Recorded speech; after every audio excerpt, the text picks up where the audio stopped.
kung isa kang lalaki, ang video na ito na ang kakalampag sa pagkalalaki mo. Ito ang magmumulat sa iyo ng katotohanan kung nagpe-perform ka ba ng maayos sa buhay o ipinapatalo mo ang sarili mo. Paalala lang, masasakit na katotohanan ang sasampiga sa iyo sa video na ito. Kaya kung hindi ka handa, masasaktan ka lang ng malala. Weak words create weak men. Kaya masasakit na katotohanan lang ang ginagamit natin dito. Dahil sa video na ito, ibubulgar ko ang 8 senyales na ikaw ay isang losing male, isang lalaking buhay pero patay ang direksyon, disiplina at dangal. Ngayon, kung ayaw mong mabulok sa pagiging average, panoorin mo to hanggang dulo. And don't forget to like and subscribe for more brutal contents like this. Let's begin. Number 1. Addicted to fapping. Ang lalaking adik sa pagbabati na halos araw-araw ay walang palya, isa yang losing male. Masturbation destroys your masculinity. Akala mo healthy dahil nakaka-relax, ngunit ang totoo, unti-unti na niyang binubulok ang utak mo. Pinapatay niya ng motivation mo at inuubos ang enerhiya mo. Kung ikaw yung lalaki na adik sa ganito, ibig sabihin, walang direksyon at purpose ang buhay mo dahil ang dami mong oras para sa ganitong walang kwentang bagay. Tandaan mo, your semen is your life force. Kung isasabog mo yan ng isasabog, nag-aaksaya ka lang ng enerhiya at potensyal mo. Stop wasting your life force and start using it to accomplish greater things in life. Number 2. Tolerating disrespect. Kung ikaw yung lalaki na hinahayaang bastos-bastusin na lang ng kahit sino, walang duda, isa kang losing male. Ang bawat disrespect na pinapalampas mo, nakakabawas yan sa pagkalalaki mo. At kalaunan, kapag nagpatuloy yan, tuluyan ka ng hindi irerespeto ng mga tao. Darating ka sa punto ng buhay mo na wala nang seseryoso sa pagkalalaki mo. Tatawanan ka na ng lahat at hindi mo pwedeng sisihin ang mundo. Dahil kagagawan mo yan, hinayaan mong maging isa kang talunan. Tandaan mo, hindi mo maiiwasang hindi makaranas ng disrespect mula sa iba't ibang tao. Kaya kung wala kang solidong boundaries, magiging kawawa ka lang. Number 3. No emotional control. Ang emotional control, napakahalaga niyan sa isang lalaki. Isipin mo, isa kang grown-up man pero nagtatantrums ka na parang 3 years old na bata. Nakakahiya yan. Sobrang nakakahiya yan.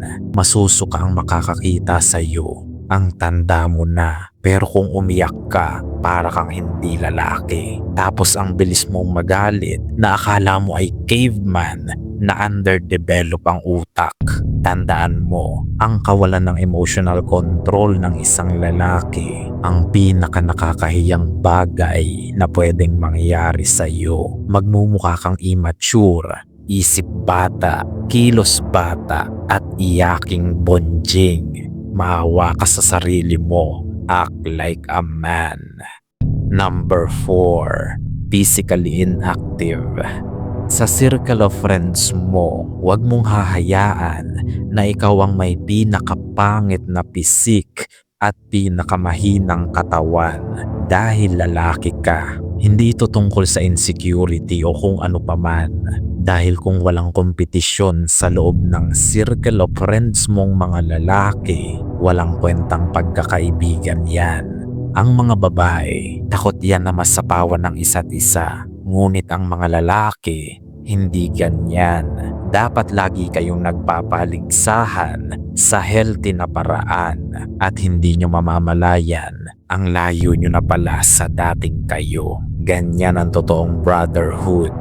Kaya kung physically inactive ka at hindi ka man lang nag-workout kahit sa bahay lang, isa kang losing male. Wala ka nang disiplina, tamad ka pa. Hindi ka nakakaenganyong maging kaibigan. Number 5. You never go outside. Isang palatandaan na isa kang losing male kapag hindi ka na halos lumalabas ng bahay. Lagi kang nakakulong sa kwarto, naglalaro ng online games, nanonood ng malalaswang content, tambay buong maghapon, nangangamoy masansang ka na sa higaan mo. Nakakaawa ka na kapag ganyan. Hindi mo na ata alam kung anong kulay ng damo. Dahil lagi ka na lang nakakulong sa bahay nyo. Naghihingalo na ang testosterone level mo dahil hindi ka man lang naaarawan. Pero tama yan, huwag ka nang lumabas dyan. Baka dumagdag ka pa sa kompetisyon ng buhay. Ikulong mo na lang ang sarili mo at ang potensyal mo dyan sa madilim mong kwarto. Number 6. Addicted to porn. Kung gusto mong manatiling talunan at isang losing male, ang pinakamabilis na daan dyan ay ang magpakalunod sa malalaswang content. Kung gusto mong masira ang focus mo, ang vision mo, ang discipline mo, at ang drive mo sa buhay, magpakalunod ka sa panonood ng malalaswang content. Hindi lang yan limitado sa porn. Kasama dyan yung mga content ng mga promotor ng sexual immorality dito sa YouTube at social media. Kilala mo na sila. Mga taong nagtuturo kung paano makakabembang ng babae kahit may asawa na. Mga kababuyan at kahayupang kampon ng kalibugan at kasamaan. Mga taong walang Diyos sa buhay nila. Kahit ata babaeng aso ay papatusin basta nalibugan. Mga nakakaawang nilalang. Mga official distributor ng HIV. Kadiri. Number 7. You don't respect parents. Kung isa kang lalaki na walang respeto sa sarili niyang magulang, dapat ipinahid ka na lang sa kumot. Wala kang kwentang anak at kapag nagkaanak ka, magmamana lang sa'yo. Nagkalat ka lang ng lahing reject at may defect sa pag-uugali.